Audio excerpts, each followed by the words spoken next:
Which one is that? Hmm? So if you want to email me or something, I'll send you the number that I know was inside your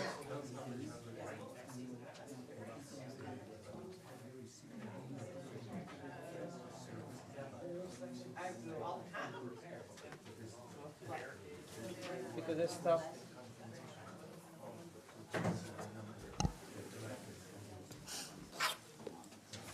I haven't seen anything like that, but, okay, yeah, we get emails all the time.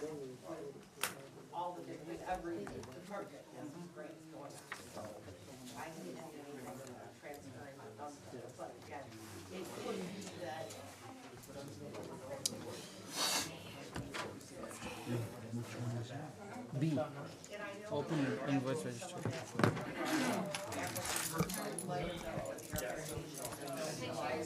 Your microphone's on.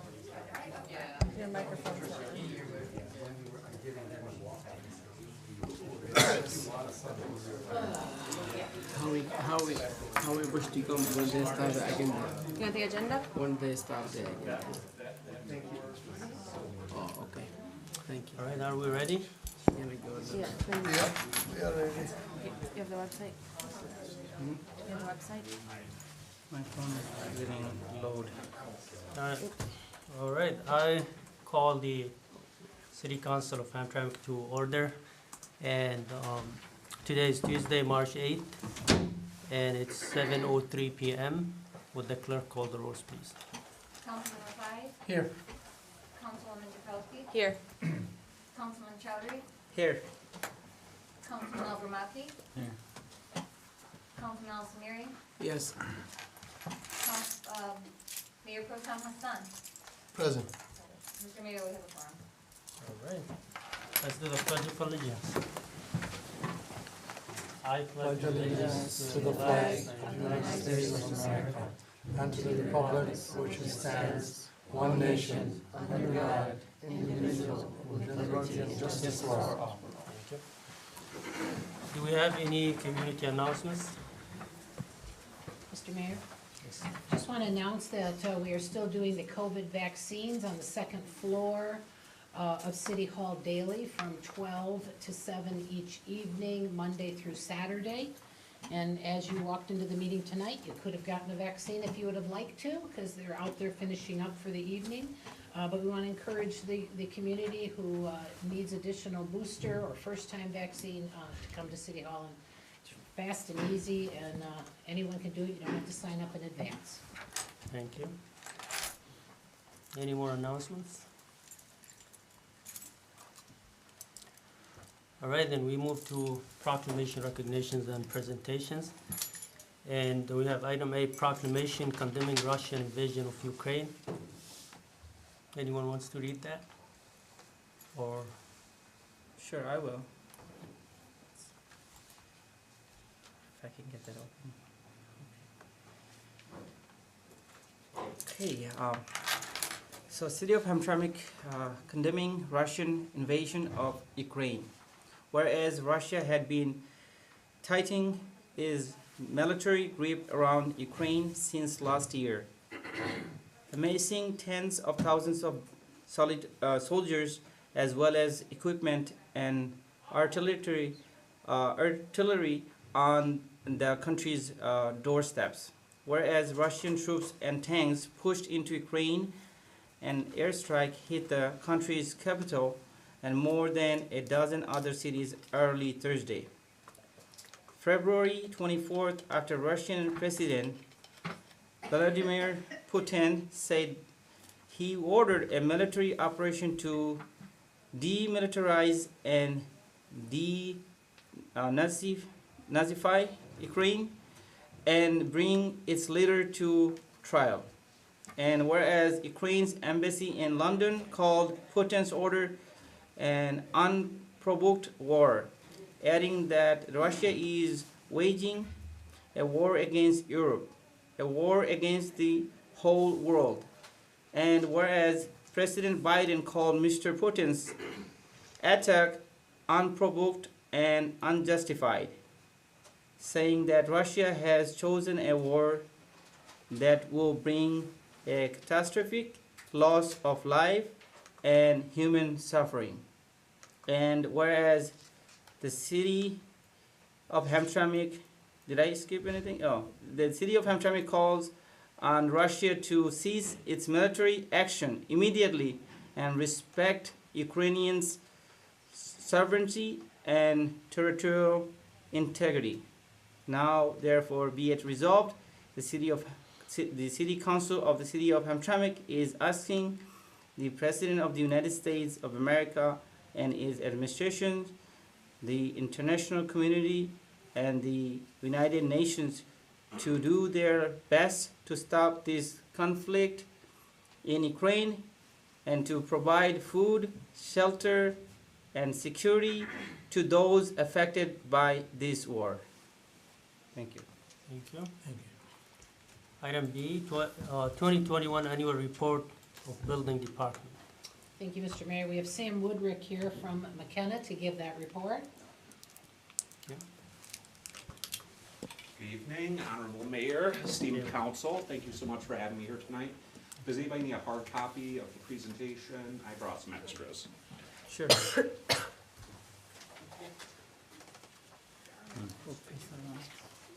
them Yeah, out. one. Yeah, yes, pass one. Just give it to me. We'll pass it along. Okay, great. Thank you.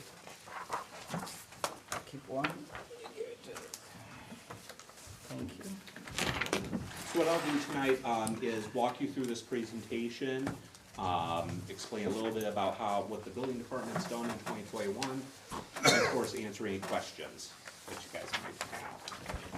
So, if we turn to the first page with the title Building Permits, we'll see the city has issued 1,526 permits, which was up quite a bit from 2020, where there were only 1,290. We think that this is generally because of a strong construction market. We've seen this across the state.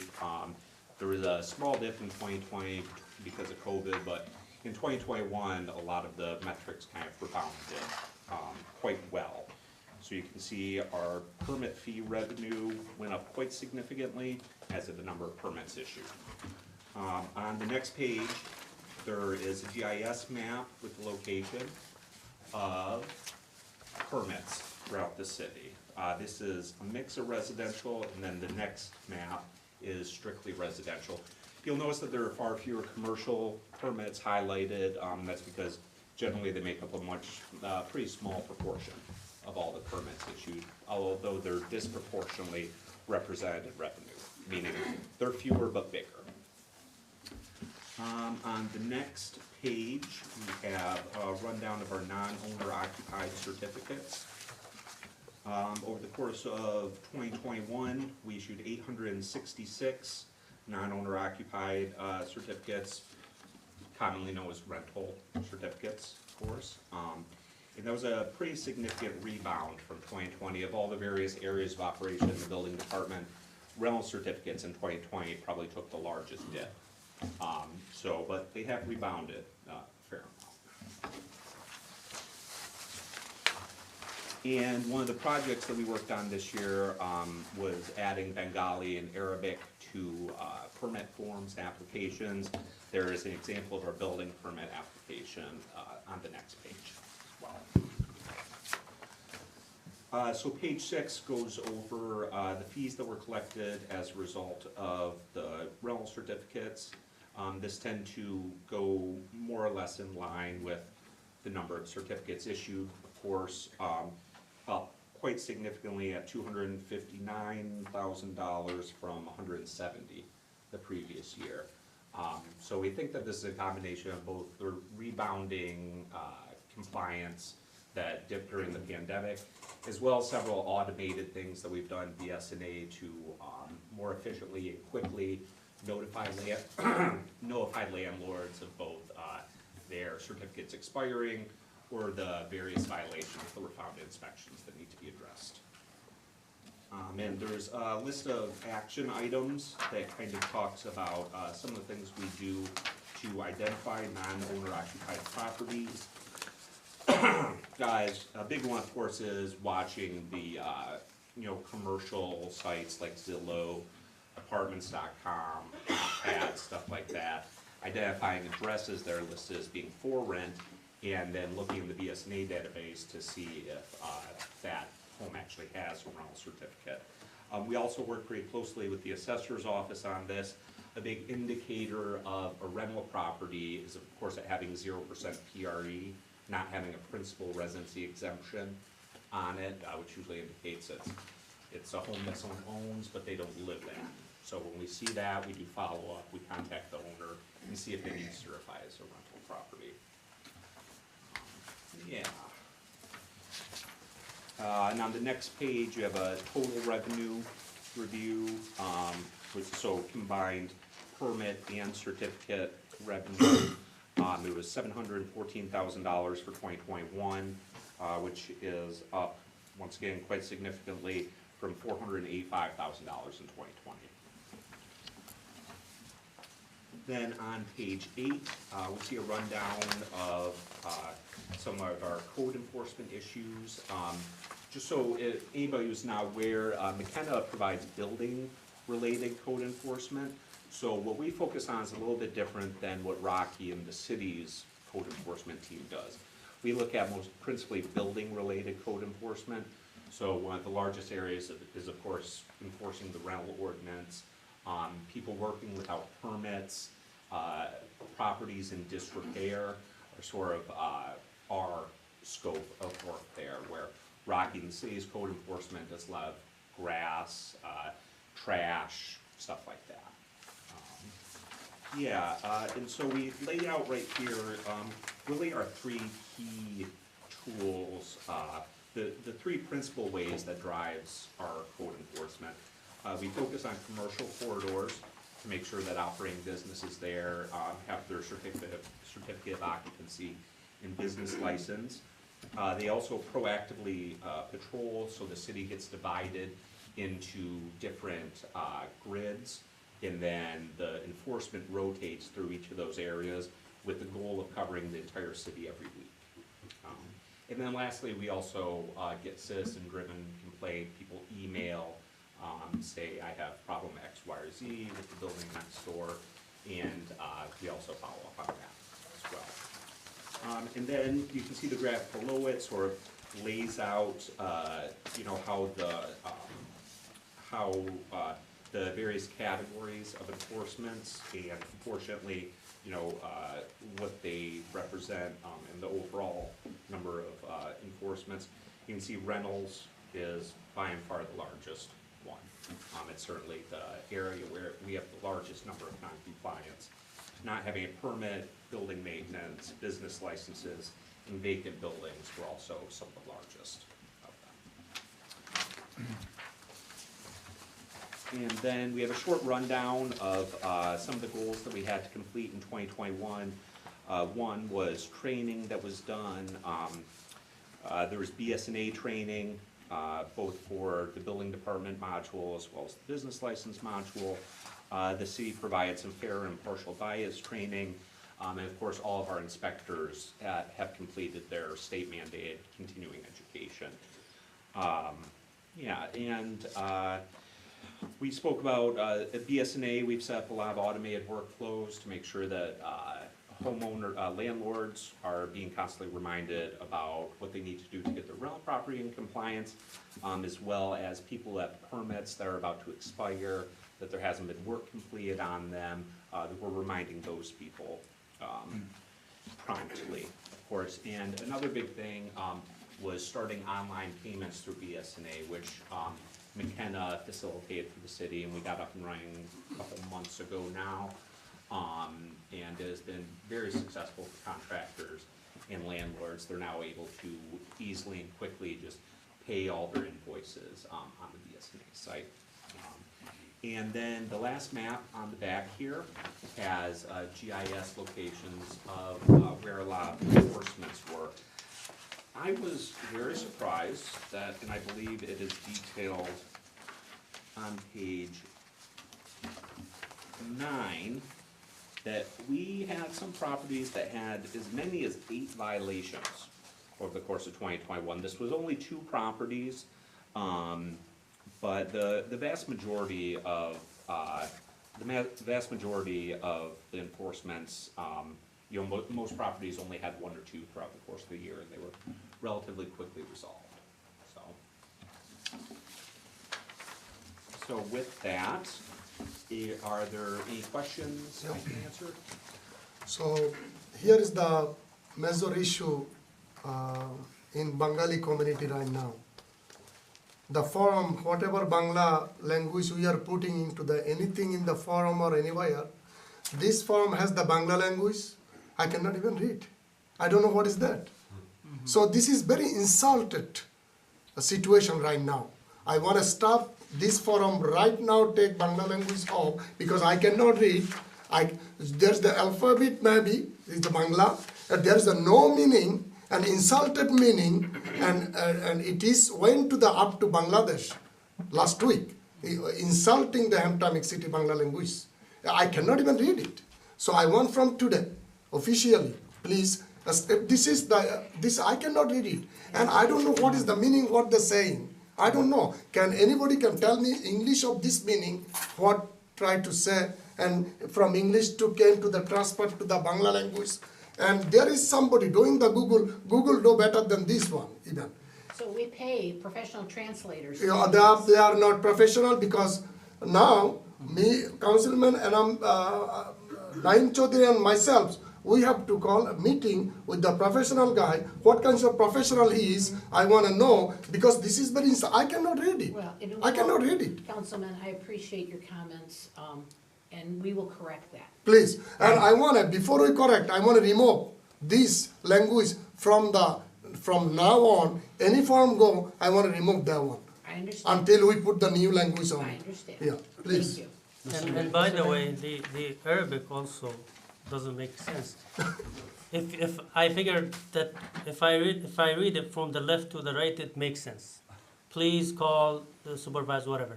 But if you read it from right to left, which is Arabic, how we yes. read, it makes no sense. So I don't know. It looks like a technical issue. I mean, if I read it from here, it takes the skills to read from the other side. It makes sense.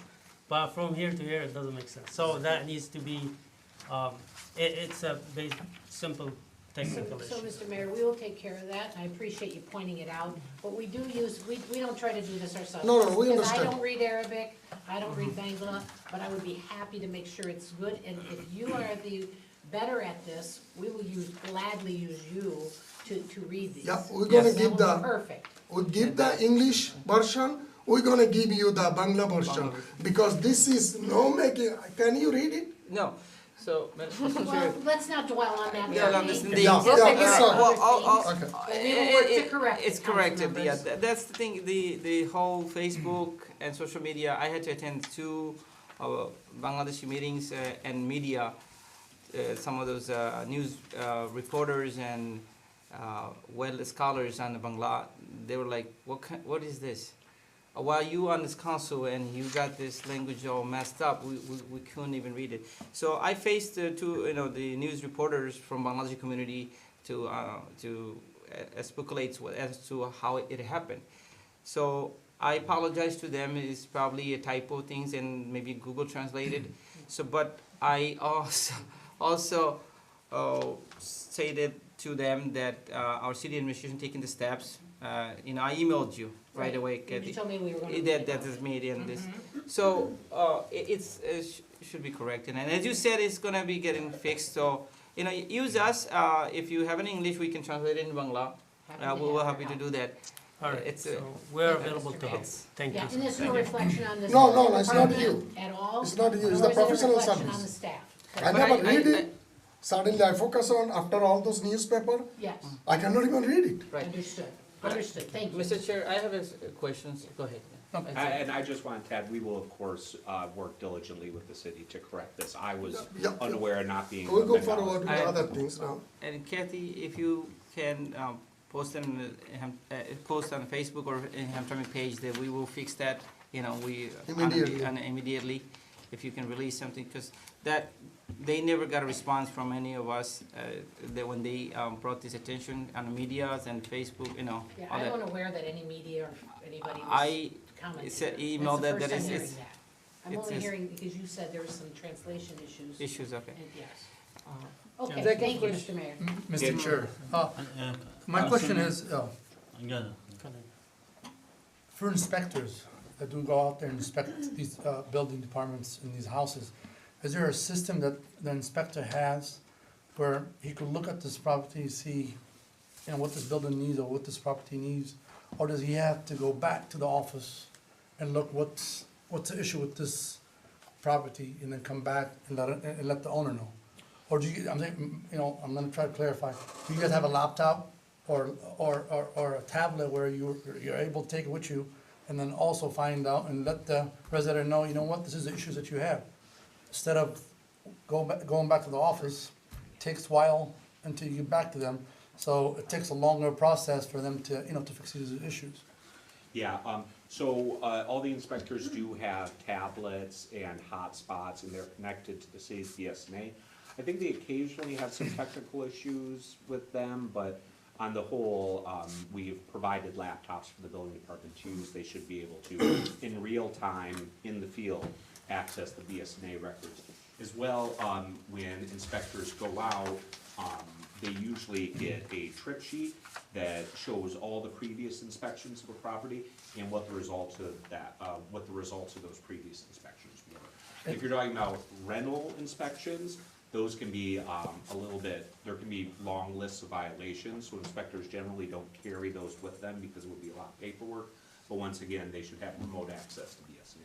Yeah, and I'm not referring paperwork, we're in a time of technology, so to make things easier, why not have everything in a system where if someone's getting, you know, an inspector head into a house where his work is being done, why not have everything in a system, in a tablet where, sir, such and such, you know, you had a violation of, you know, let's say a furnace, you know, so this needs to be done, so, because I've been getting calls where, in your department, it takes a while for these to get approved.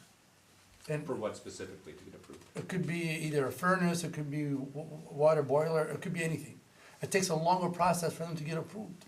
So, and either in businesses, for them to get, you know, inspectors to go out there and inspect the building, or the fire marshals, it takes them a longer process. So if there's a building that's empty, and we have a new business that comes into, you know, to our city to open their business, instead of making it easier for them to, you know, to get everything processed faster, if possible, instead of them paying rent for months and months because, you know, either inspectors or fire marshals taking a longer time to finish what they need to do so they can open this business. Because I know two businesses that left our city because of that, where it's taking a longer process. Why I'm gonna pay rent and continue paying rent is because of these are not really moving faster. So I'm a little bit unclear on exactly what our inspectors will be doing. That takes a long time. What I can tell you is what usually happens, especially like a C of O inspection. Once again, we're bouncing around several different areas of building services when we're talking about rental inspections versus permit inspections versus certificate of occupancy inspections. What will happen with a C of O, commercial certificate of occupancy, is the inspectors will go out, assuming most of the time they will enter the results in the field, but even if they don't, those results would be entered at the end of the business day, and there would be instantaneously an email generated by BSNA, and instantaneously a letter printed out. Email goes into the World Wide Web, letter gets dropped in the mail, and should make its way there. So I'd love, I would be a little interested in the specifics of those situations as to what exactly the holdup would have been, because for the most part, it seems like we're able to get in there effectively and get the inspections done. There is, however, occasionally it takes a little while to correct all violations that were found in the inspection. But for the most part, I think where BSNA does a fairly good job of keeping people notified and up to date of the results of the inspections, or at least we certainly try to use it to do so. Yeah, as much as we can, if we can make it simple and easier for whoever's trying to get inspected, especially for the fire marshals. Because I know some of them saying to get a fire marshal to their business, especially I'm referring to the business, it takes a longer time to have a fire marshal that goes out there. Yes, yes. But, Mr. Mayor, may I? Yeah, go That's not, the fire marshal is not with the building department, it's a separate department. But what I will say is, when someone comes in, they pull a permit, let's just use plumbing as an example. They pull the permit and say, I'm gonna do this amount of plumbing. Once they leave the building, they call their plumber comes and does the work.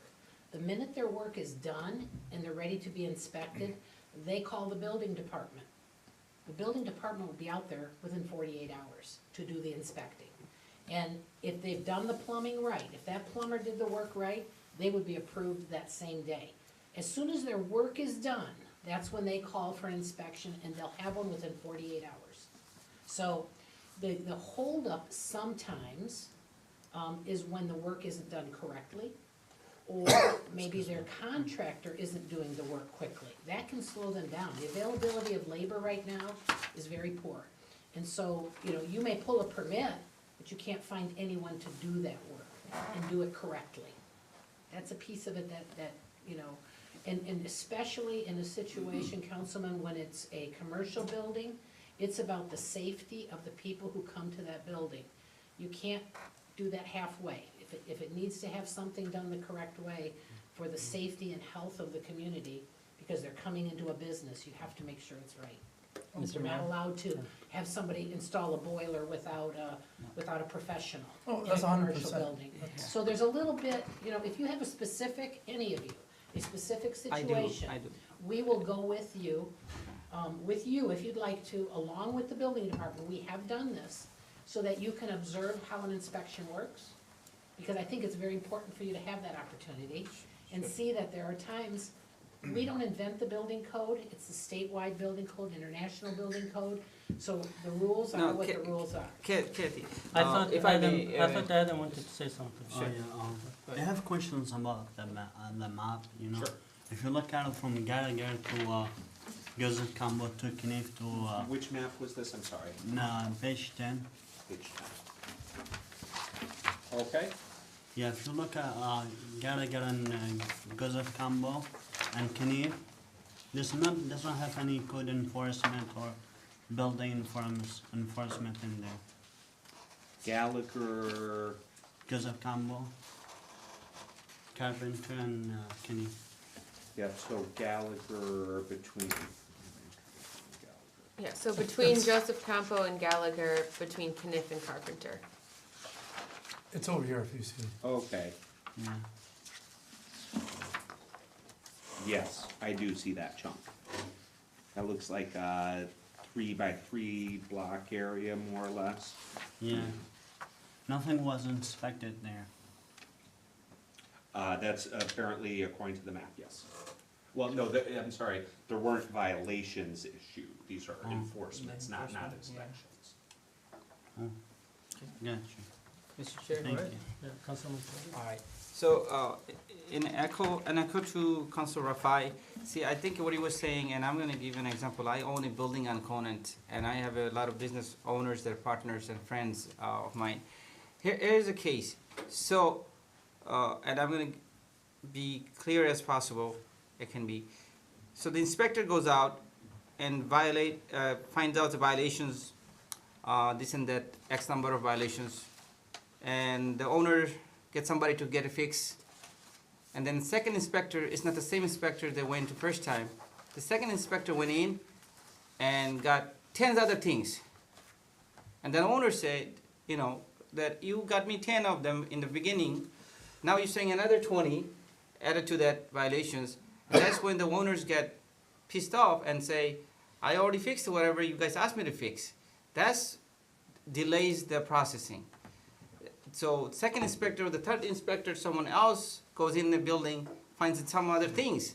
And this comes back to delays processing and misunderstanding. And that's happening a lot with this building coding department. I had to come in with many residents and business owners for that explaining. Some of them has a language barrier, they own a business, but they couldn't explain. Because three different inspection was 3 different specs was found. How do you explain that? Well, I guess I would say, it would be a very unusual circumstance because we have only changed our trade inspectors one time over the course of our time here. in the city. So, if we're referring to a trades inspectors, meaning mechanical, plumbing, and electrical, we've only had 2 different inspectors. So I guess I would say that situation would not happen very commonly. So there's a building official, there's a plumbing inspector that will inspect plumbing, there's an inspector that will look at mechanical, and there's an inspector that will look at electrical. That will be 3 different people plus the building official for a building, because they don't, one person doesn't inspect all the trades. Same inspection, different people, Different people for different types things, of different trades. significantly. All this That's the note problem, taken, yeah. they So- understand, when the plumbing guys walk in and say, I'm here to do the plumbing inspection, the boiler, the sink and other things, they understand this person is walking in for the plumbing, but this same thing, there's another inspector is doing the same, plumbing inspection again. And that's like contradictions and confusing the owner, that you are here to do my hot water tank inspection, but you are talking about other things and writing things up in the paper. It's a mess when inspection was done one after another. I understand, Kathy, how you're explaining. There's 3 different bodies will go in. Electrician inspector, building inspector, plumbing inspector, but they're all commingles. They mix up stuff and doesn't get it done, and then the owner gets frustrated back and forth. That's all, and that's should not be happening to the whoever opening the business. So again, if there's something like that happens, Mr. Mayor, council members, pick up the phone, call me. We'll do a specific meeting at that location and clarify, Resolve and the maybe with problem. your help, or an interpreter if we need one, which trade we're talking about, which situation, and what, if there's a violation, explain it more clearly. Because the Sure. goal, for every complaint, there's, 50 successes. So, but we do wanna honor and make sure that if there is a complaint, we're dealing with it. All right, thank you. Thank you, Sam. All right, we'll move to the next item. C. Thank you, sir. Thank you. Thank you. Thank you so much. 2021 Annual Report of the Beautification Commission.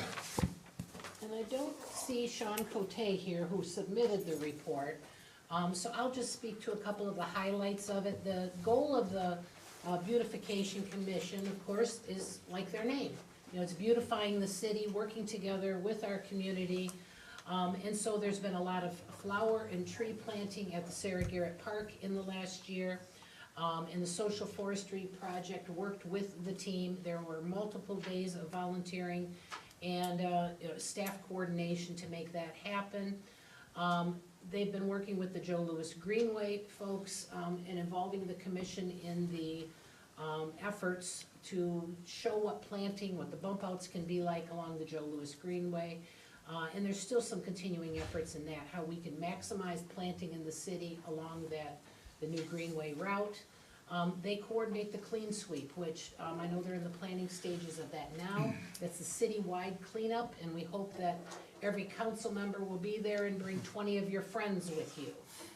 And whatever social groups you belong to, bring them, make that a work day for the community, and we'll clean sweep our city. They work together with arts and culture, some crossover between the 2 committees. They're looking at recommendations. They want to continue to fill out the commission, so anyone that's interested in serving should fill out an application on the city website and submit it. And then they're continuing to have subcommittees and work on projects. If you don't want to be a member of the commission and you just want to help out, they're always looking for volunteers. And they work together, our public service department, when they have a tree planting, we'll dig the holes for them.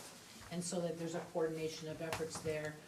Generally, our trees are mostly grant planted and grant maintained, but I see that they're looking for more capacity to provide greening efforts throughout the community. But I want to thank Sean Cote for sending in that report. Speaking of the Joe Louis Greenway, have we figured out what's gonna happen with the parking meters in that part of this company? They're working on it. All right. All right, we'll move to item D, 2021 Annual Report of the Art and Culture Commission. Is there anyone from the commission that wants to share the report, or would you like me to do it? Because Tim Price submitted it. I can share. Just give me 2 seconds. Yeah, Lynn is a member of the commission, so I was hoping she would want to share. And we can bring it up on the screen as well.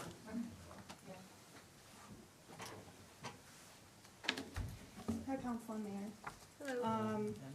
So if you follow along on the report, we had a very, very busy year. Our first year we spent organizing, and then last year we started getting to work. We worked on branding and logos. We also successfully created a Hamtramck Pride campaign. Our main goal was to provide resources to the LGBT community in Hamtramck, and we successfully accomplished that.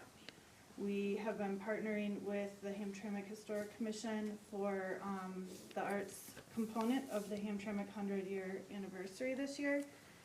So we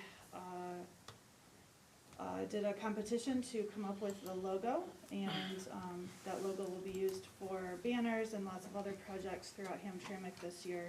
And we'll also help brand any events to be specifically Hamtramck Centennial focused. We also do work with Sarah Garrett Park, as the Beautification Commission does. And we recognized Juneteenth last year with a neighborhood cleanup. Had several volunteers come out and tidy up around the park. We have a subcommittee that is working on documenting our public art in the city. We'll be working with, I think it's GIS, like what the building commission showed you those maps. We're gonna have interactive maps plotting out all of the public art and also giving people more information about the artist and things along those lines. We got a grant for the Getting to Know You series. It's officially going to be called Hamtramck, Our City, and that will be small localized events encouraging people from different cultures to share their cultures with each other. We're looking at our first event to be at Immaculate Conception Church in the Rose Garden there, and it looks like we're gonna have to push that back to July as an update, not quite covered in this report from last year. We did some conservation research around Pope Park. And we also supported the Shahid Minar Monument, helping organize a fundraiser. We're gonna continue work supporting that project this year. We partnered with the DDA with our MML grant for the Racks for Rides. I'm sure you've heard me talk about the Racks for Rides. The bike racks along Joseph Campo are beautiful. Now that the weather's warming up, we'll be able to clean those off and seal them. They are unsealed right now. And anyone who is unfinished will be able to finish theirs. We awarded a lot of prizes thanks to that grant. And we also have partnerships in the community, so we don't work alone. HCI, Hamtramck Community Initiative, is our fiduciary. We've done a lot of work with Eastern Michigan University and Jessica Donnelly from there with our quick build of the Joe Louis Greenway and other projects. We also work directly with the Joe Louis Greenway and the city of Hamtramck. This year, looking forward, we'll be doing some more mural work, working with Eastern Michigan on a mural for the Greenway, also with the Community Economic Development Department, and we're working with the county for a mural also on the Greenway. We partnered with the Hamtramck Neighborhood Arts Festival. They had a change in management last year, and we helped make sure that the festival happened and support that event in any way that was needed. We participated in the Labor Day Festival. We kept history going. We revamped the yacht from Kelly's and repurposed it into a yacht from Hamtramck for our commission in the race. We also supported all the other commissions by providing information about the boards and commissions at a table that was available to all the patrons of the Labor Day Festival, and answer questions and help people understand what all the boards and commissions in Hamtramck are about and how they can become more active. And we also successfully had a pride event at City Hall and flew the flag for that. And we're looking forward to doing a lot more work this year. Any questions? No, it's good. Awesome. Just want to thank you. Thank you for all the work you guys are doing. All right, and we have the 2021 annual report of the city clerk. All right. Mr. Mayor, council members, I am honored to be able to present to you this evening. As you all know, you're very familiar with my team. It consists of myself and a full-time right-hand man, Abe Sablani, and a part-time left-hand man, Barry Malso, who is our election clerk. Over the course of 2021, our office managed a significant increase in new voter registrations at over 1,500 new voters, thanks to a majority of you newcomers, so I thank you for that. Additionally, early in-person and vote-by-mail absentee voting continued to rise in popularity, in large part due to the ongoing COVID-19 pandemic and rapidly changing social distancing guidelines. By the end of 2021, our list of permanent absent voters, or those who opted in to automatically receive absent voter applications for every upcoming election, grew to just over 4,800 voters, or about 37% of all active voters in Hamtramck at the time. Elections for local officers are typically a significant indicator of public interest and opinions, especially in a diverse and ever-changing community such as Hamtramck. The city's general election in November 2021, which introduced a new mayor and 3 new council members, saw a record number of absentee ballots received and processed by our office, again, thanks to you. Out of 4,815 voters who participated in the election, 3,233 of them were absentee voters, which is 23% of all registered voters in Hamtramck. And while absentee voting has become an increasingly utilized tool by residents, many still prefer to participate in the election by visiting our polling location. Our office has made sweeping upgrades in every aspect of election day procedures, including poll location layouts, poll worker proficiency, ballot and sign translations, voter accessibility, and much more. In terms of voter accessibility and translation improvements, we have added a Bangla translated election information page to our City of Hamtramck website, and in addition, we have formed a Bengali advisory committee comprised of voter advocacy groups, city officials, and a newly hired coordinator to recommend best practices in serving and integrating Hamtramck's Bangladeshi community with their limited English proficiency. We have also hired a new translator to provide precise and understandable translations of our election-related materials. She is a local Bangladeshi American woman with a proven track record of accurate translations and comprehension of local linguistic differences. So as you know, I'm not sure if you're all familiar, we've had previous issues with translations. And we were issued those translators through our state, so it wasn't in our control. So there was a delay in the process of printing ballots because of the improper translations. So we took it upon ourselves to actually have our local translator do that, so she'd be familiar with the dialect that our community uses. And flying colors this November. We didn't have any complaints about anything translated incorrectly. So, and we're trying to continue to improve that with our committee that we've sort of put together. She's a local Bangladeshi American woman, proven track record, and to ensure democracy works for everyone, voting and elections must be free and fair and accessible. So in addition to Bangla, our upcoming 2022 election goal is to also include Arabic translated resources to accommodate our growing Arab community as well. Within Hamtramck's tight-knit 2 square mile that was our voting. So I'm just going to go into sort of the internal business licenses and whatnot. Within Hamtramck's tight-knit 2 square miles is a constantly shifting and evolving business community.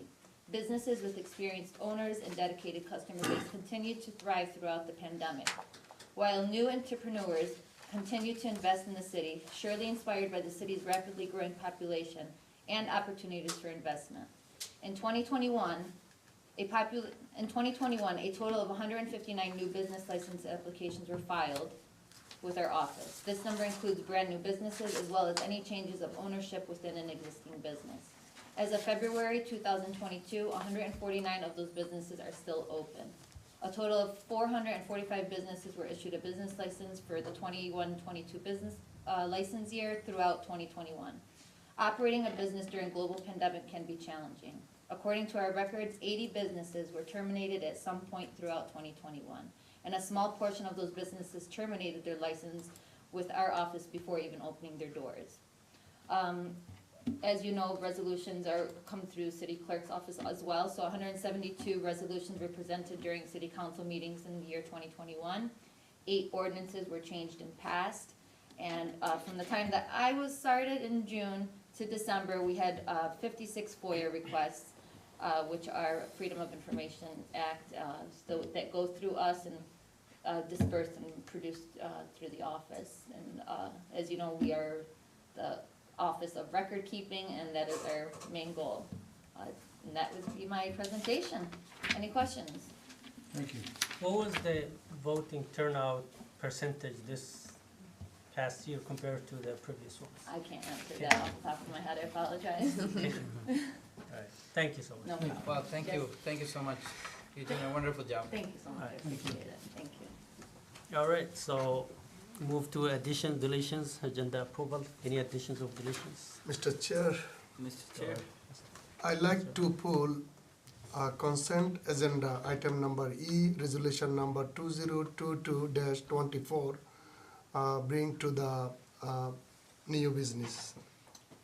I second. Someone has to, It'll be item D in new business. item, Yep. okay, yeah. It So will be E item in D. consent agenda will be Right. D, E will be the D under the new business. yes, all right. And Mr. Chair, and I would like to pull item number B, approval of invoice registry date ending March 2022 to new business, please. Second, All right, Second did the first. Khalil. You did? Khalil. Colleen. all right, so that would be item E in the new business. Okay, sir, A, B, C, D, E. Yes, so we have to approve the amended. Yes. Okay. I'd like to make the motion to approve the amended Second. resolutions. all right. Second. So we took out Naeem. B and E to the new business. All right, We have to approve it, right? Just one second, please, one moment.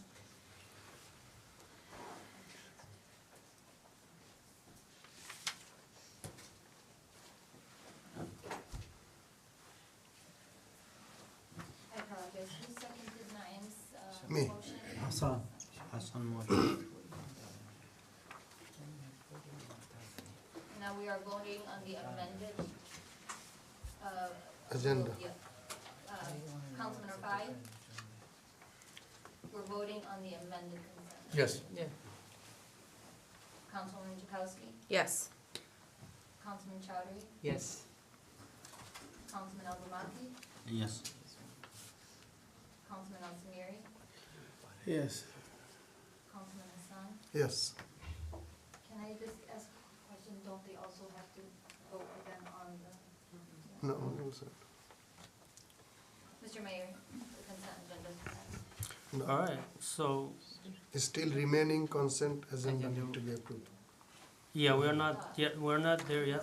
We have the public comment first, Oh, and then we'll move to the consent agenda. Yes. So, public comments. Thank you, Mr. Mayor. Lynn Blasey, on favor, 3 minutes. Starting today, it was 3 minutes.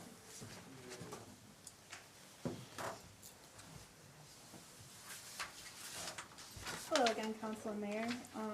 I just had a few comments relating to resolution number 2022-24. I think fire education trailers are incredibly informative. We had them where I grew up, and they're an excellent education tool for children and adults, so I fully support the MOU to work with Detroit to get one so we can use them through both cities. I think that's a really awesome idea. 2022-26, I'm excited to see more work done around lead water replacement. For resolution 27, I'm also really excited to see Hamtramck Drive get work done. I know there were some teasers that it might have happened last spring. There were teasers that they were gonna do it last year, so hopefully this year it'll actually get started. And then I had some concerns about 2022-28. It was unclear to me about the ticketing without warning.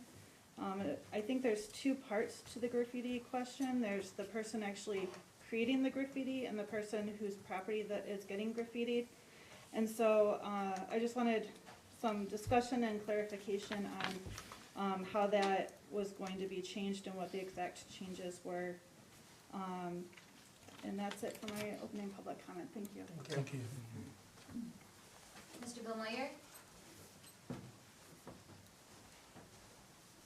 Hello, Mayor, Council.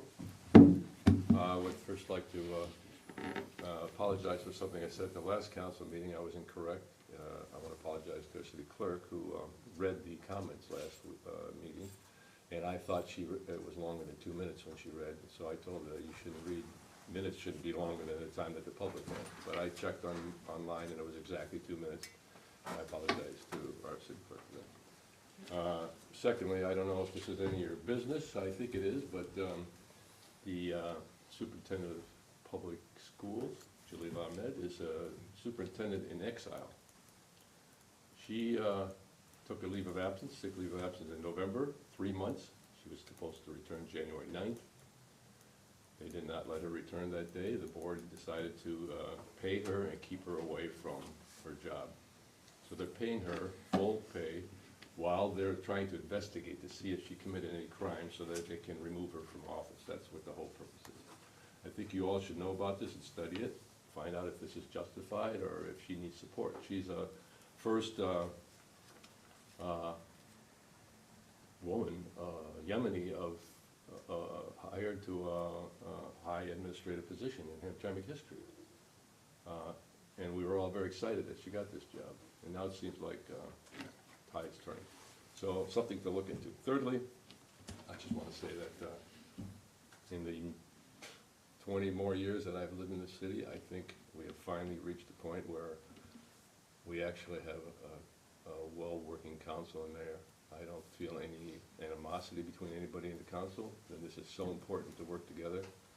There's, the chair is not rude, the chair is willing to listen to any opinions, and there's no hatred. I mean, I felt hatred in the council many times over the years I've lived here, 20 years. And you know what I'm talking about. Oh, really? Is that 3 minutes, 2.5 minutes? Okay.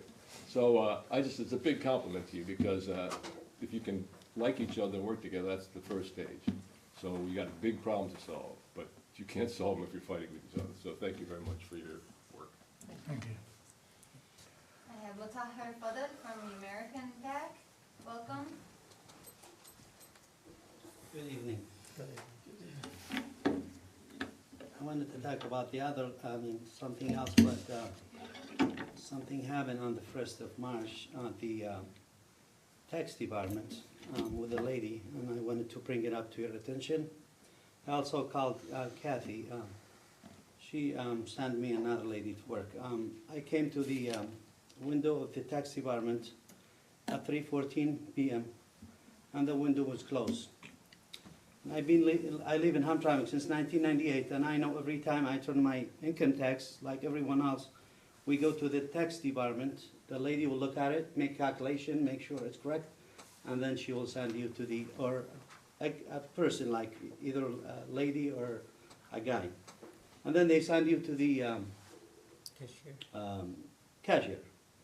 And then I met another guy who told me he was there the previous day, which was Monday. I was there Tuesday. He said he came at 2 o'clock and the window was closed. And I knocked the window.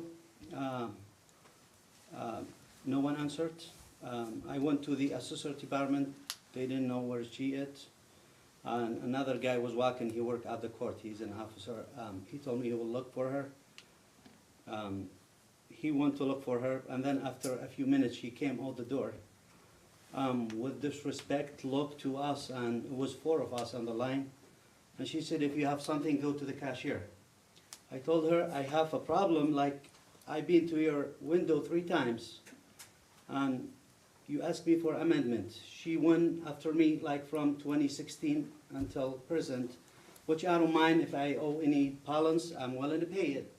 If I owe any tax, interest or penalties, I will pay it, but I want to be treated with respect. So all she said was that, and she walked up the stairs. I called Kathy. She was kind enough, and she sent someone to take care of me. But every time we have an issue, we discussed it. We hear promise that there will be a change, but we don't see any change. The last meeting with Kathy on August was me and other community leaders. We bring these issues to the attention, but we didn't see no change, especially on that department.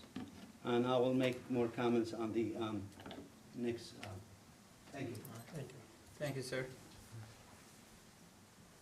That's all? All right. I'll make another one. No, you didn't mark, you don't mark it. Yeah, you can mark. All right, so we'll move to the consent agenda, and this is adopted in a single motion without discussion. Item A, approval of minutes from February 22, 2022 regular city council meeting. B, approval of pre-approved expenditure date ending March 8, 2022. No, we pulled B. This is, C becomes B now. Oh, yes, Yeah. pre-approved, yes. Yeah. Sorry about that.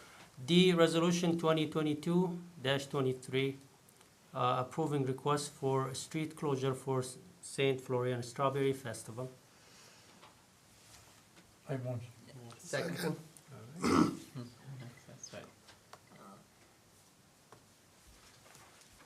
Go ahead, all those. Got 'em. Wait, So, should we vote on it? All in favor? Yes, Aye. Yes. No objection? All right, thank you. All right, we'll move to the public hearing.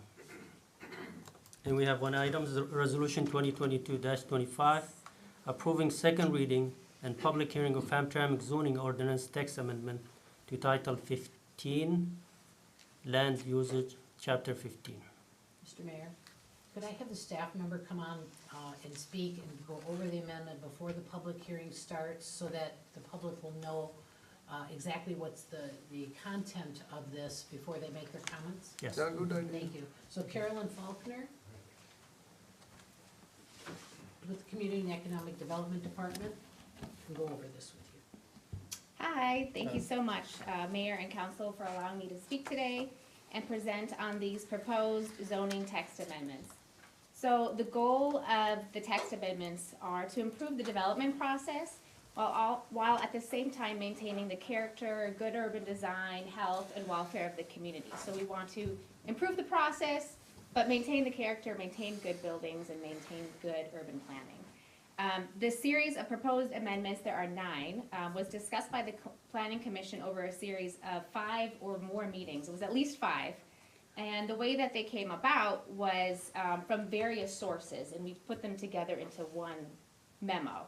So for example, there are frequent requests for certain types of development, and we check the master plan and its guidance to see, okay, this is a frequent request, does it match the master plan? Should we move forward with changing the zoning amendment, or changing the zoning code? Some were just from the master plan recommendations, and others were one was a suggestion from the Zoning Board of Appeals.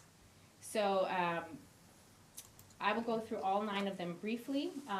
This is the report pulled up dated January 5th that really goes into the exact details of all the text. So number 1, let's go to page 10 actually.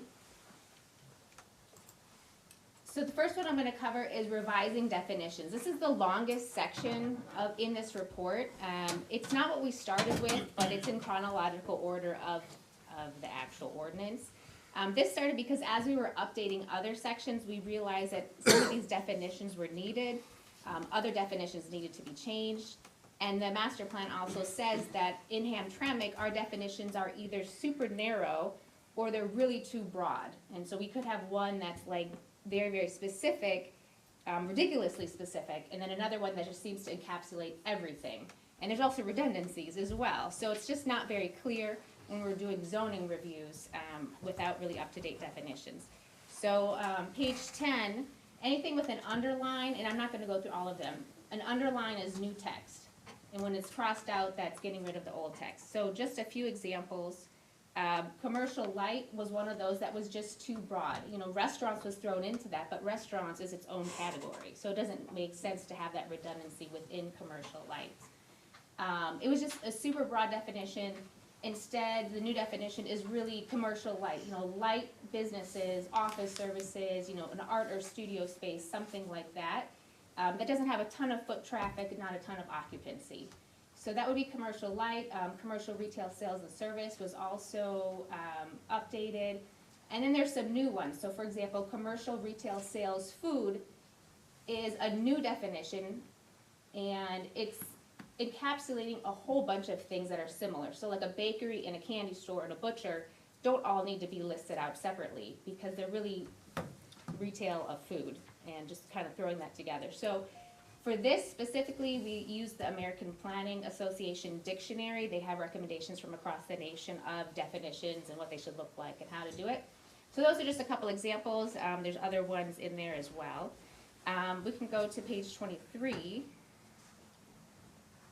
So moving on to the second part, really this is what we started with. This was revising the residential district special land uses.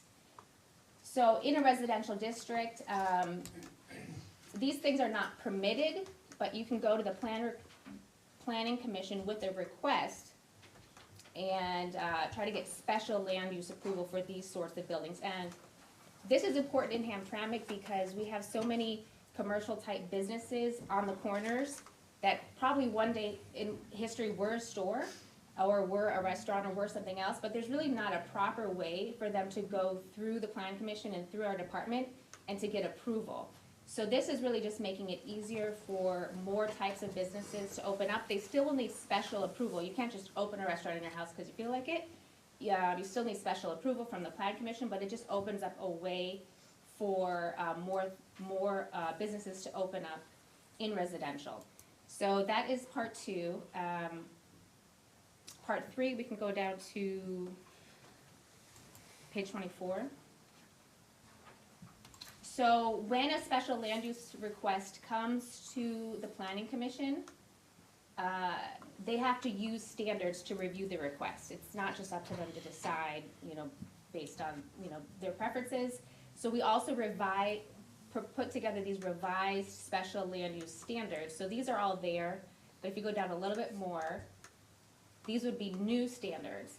So for example, adding in consideration to the hours of operation. Since you're in a residential zone, you know, you really want to consider what are the hours. You know, planning commission might want to consider that. K, consideration will be given to public services. You know, will this new use have a large impact on public services? So those are a few examples, and then we can go down a little bit more. This part B really is for specific standards for specific uses. So if you go down more, as an example, I'll just give one example here. You know, light manufacturing should not be next to an adjacent residential use, as an example. So those are just very specific standards. So there's a few changes in there as well. So those are, that was really the bulk of the work, those first 3 sections. And then I'll go into like the last 5, which are gonna be quicker. So go to page 27.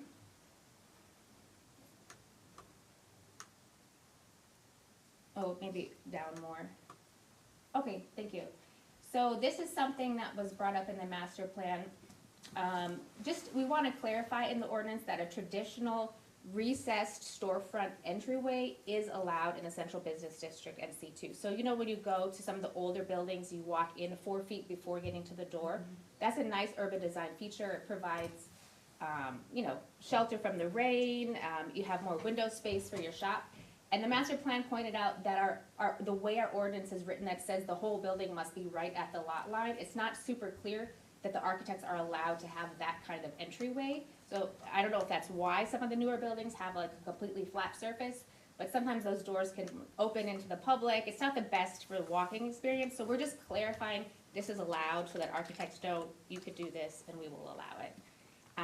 The next one on page 28 is eliminating the garage requirement for new residential homes. So this is for single and two-family homes. This was well, I learned about this through the ZBA, and the Plan Commission talked about it, and they went back and forth on this. They, you know, looked at the master plan, and in the end are suggesting that this requirement for new builds, that they can have a garage, but that they wouldn't be required to have a garage. So that would be that. The next one, updating ordinance requirements, is pretty basic. Right now, the ordinance requires 10 paper copies of the site plan. In reality, we do not need 10 paper copies of the site plan. So just changing it to 2 plus a digital one. Having a digital one is very important. So that would be one update. And then next, page 30.